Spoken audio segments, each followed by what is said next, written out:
Hello and welcome to my YouTube channel. If you're watching this, you probably already know this, but please go follow me on social media. On Twitter, _Hunts, aka Dragon Daddy.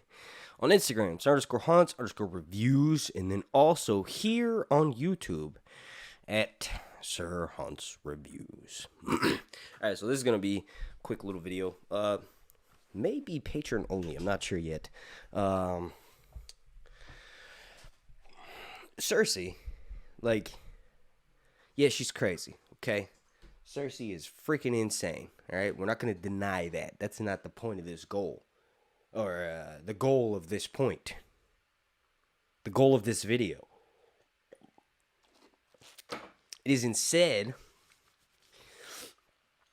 just a little reasoning and justification for her actions in her first POV in A Feast for Crows, right? Because honestly, before that point, in A Storm of Swords, in A Clash of Kings, in A Game of Thrones, they ain't no Cersei POV. So everything we know about her, or all the actions she makes, we're witnessing them through another person's eyes. So to be completely honest, we don't really know Cersei's rationale or her internal mental health when her when her son and her father are still alive. When Tywin Lannister is still on planet Westeros, planet Tos, right? And when Joffrey is still alive. When Jaime still has a hand. When before Ned Stark dies. We don't know Cersei's mental health. We just can sort of guess because of the POVs that we get in A Feast for Crows and The Dance of Dragons, and then also through Ned Stark's interactions with her, and through Jaime's and Sansa in particular. Sansa specifically. Sansa, sees a good chunk of Cersei, right? But all that aside, I think she takes a turn for the worst when her son dies, right? She literally holds Joffrey in her arms as he's dying, right? And then not too long later, her father dies. Now, before she finds out what I'm about to talk about, so the whole point of this video, holy crap, I forgot to mention that, is, why does Cersei hate the Tyrells? Or why is Cersei such a megalomaniac, in the A Song of Ice and Fire books? Please slap a like on this video if this even gets uploaded to YouTube. Like was going to be 420. Also, subscribe. Okay, so, to be fair, like I mentioned, at the start of this video, Cersei has definitely done some crazy actions before what I'm about to talk about, right? But specifically, she is told by Qyburn that the jailer who was in charge keeping Tyrion in prison had a bunch of mold and nasty shit everywhere in his cell, in the cell that the jailer lived in, right? In his little shoe room, right? But he had this privy that was overflowing with waste and poop and stuff, and Qyburn has the gold cloaks turn that toilet over, and they find a coin underneath. Qyburn hands the coin to Cersei, and Cersei goes, "What the fuck is this?" Right? Because when she looks at it, she sees the head or the sort of silhouette of some unknown king, right? And then when she flips over the coin, she sees a hand. She sees a hand, right? And she goes, "What is this?" And then Qyburn explains to her that the coin is from House Gardner. And then Cersei immediately goes, "Oh, the Tyrells High Garden." Right? So that right there, which happens in Cersei's, let me double check. I'm pretty sure it's her first POV ever. Specifically her first POV in A Feast for Crows. Yes. Because prologue, which is Shave Pate, the Prophet, that's Damphair, Captain of the Guards, that's Arya Hota, then Cersei. Oh no, okay. Cersei's second POV chapter. So she immediately establishes the connection that Tyrion is in lieu with the Tyrells. And she's wrong, but she's right in the sense that the Tyrells had her son executed, right? And then plotted to pay a jailer to release Tyrion so that Cersei would be like a cat chasing its own tail, so to speak, right? Like, literally, Cersei's just going to run in circles because she doesn't know, who's to blame here, right? She's going to think I'm pretty sure Olenna, right, didn't think that Cersei was going to find that piece of gold that she paid, that she had her men pay the jailer with, but this is why Cersei starts a tyrannical path to bring about the downfall of the Tyrells. And she's not completely unjustified in the sense that the Tyrells murdered her son. Like, literally. And like, if you've read the A Song of Ice and Fire books and it wasn't clear, literally, Littlefinger, right, explains to Sansa when they're on the ship, after he has his men put bolts in Ser Dantos, after Ser Dantos rows him and Sansa out to sea to go to Littlefinger's ship, Littlefinger says a hairnet so basically going back to the beginning, Ser Dantos is this dude that Joffrey's about to kill because he's drunk.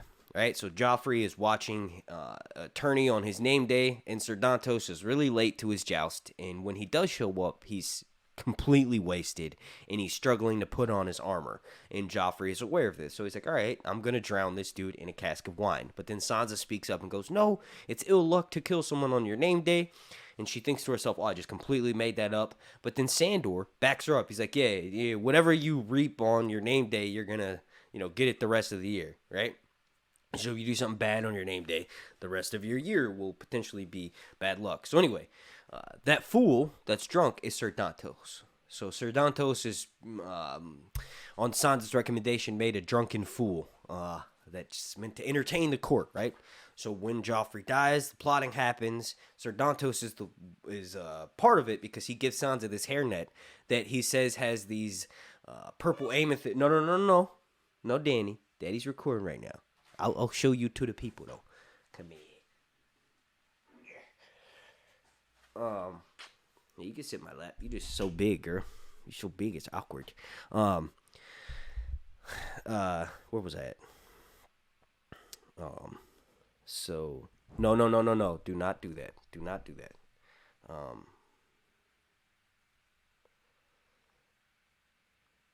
Oh, yeah, so hairnet with these stones that he tells Sansa are purple amethysts from Ashai, right? Long story short, one of those stones is the Strangler.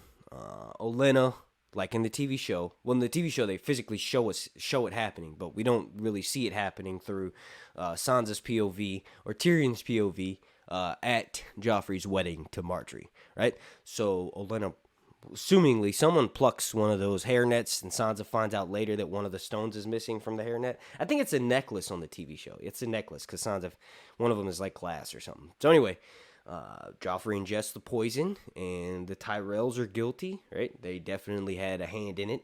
And Cersei finds out that a piece of gold that was given to the jailer is from Highgarden. So she hates Tyrion. Right? She really... Okay, Danny, I'm going to have to put you down. She hates Tyrion, and this is... No, ma'am.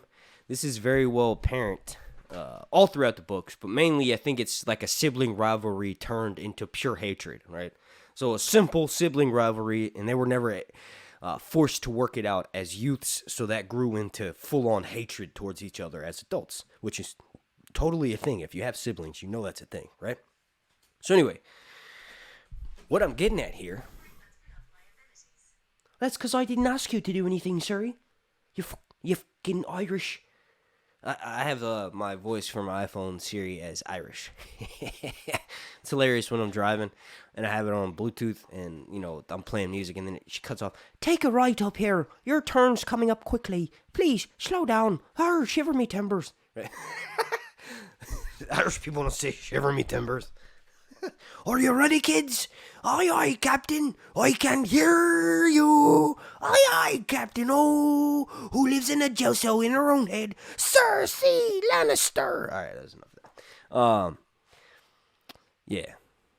It's crazy. Cersei's not wrong. Danny, stop. She's just slightly misinformed, and that causes her to be insanely wrong. Wrong in abouts. For the most part, for everything she does. But her initial reasoning is justified, in my opinion. The Tyrells killed her freaking son. You know? Like, Tyrion definitely killed Tywin. And that adds to the fact of why Cersei thinks that he killed her son, right? But Tyrion and Tywin's beef is kind of absent of Cersei. Cersei's not involved in that. That's between Tyrion and Tywin. She's justified in hating the Tyrells for killing her son. She just doesn't necessarily know that how much of a hand they played in it. She just knows they played a hand in it because they helped Tyrion escape, or their goal to help Tyrion escape. So what I'm getting at here is that everybody needs to be nicer to Cersei. She's not really that wrong. She's actually right. And that's that. That's perfect. This is perfect. I'm actually going to upload this to YouTube. It's too short to put on my Patreon. AnaaaRodarte, please, if you're watching this on YouTube, consider checking out my Patreon. There's so much content up there that will never be uploaded to YouTube, and that's exclusive only to Patreon only. So please check the link down below in the description and consider joining. AnaaaRodarte.